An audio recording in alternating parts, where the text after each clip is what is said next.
Също кога постите, не бивайте намръщени като лицемерците, защото те си правят лицата мрачни, за да се покажат пред човеците, че постят. Истина ви казвам, те получават своята награда. А ти, кога постиш, помажи главата си и умий лицето си, та да се покажеш, че постиш не пред човеците, не, но пред твоя Отец, който е на тайно, и твоят Отец, който вижда вскришно, ще ти въздаде наяве. Не си събирайте съкровища на земята, дето ги яде молец и ръжда, и дето крадци подкопават и крадат. Но събирайте си съкровища на небето, дето ни молец, ни ръжда ги яде, и дето крадци не подкопават и не крадат. Защото дето е съкровището ви, там ще бъде и сърцето ви. Светило за тялото е окото. Затова, ако твоето око бъде чисто, и цялото твое тяло ще бъде светло. Ако пък твоето око бъде лукаво, цялото твое тяло ще бъде тъмно.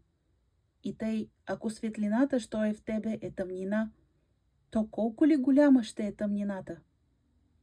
Никой не може да слугува на двама господари, защото или единия ще намрази, а другия ще обикне, или към единия ще се привърже, а другия ще презре.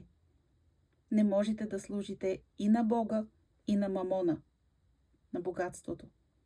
Затова казвам ви, не се грижете за душата си, какво да ядете и да пиете, ни за тялото си, какво да облечете. Душата не струва ли повече от храната, а тялото от облеклото?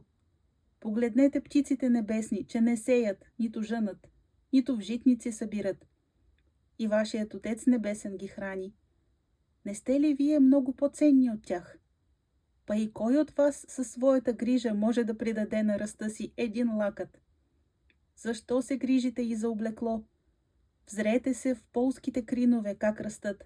Не се трудят, нито предат. А казвам ви, че нито Соломон във всичката си сила не се е облякал тъй, както всеки един от тях.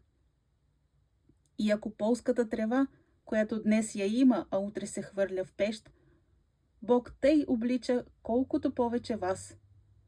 Маловерци.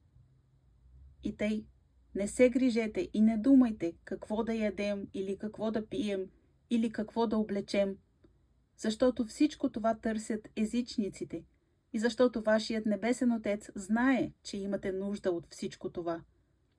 Но първом търсете царството на Бога и Неговата правда, и всичко това ще ви се придаде.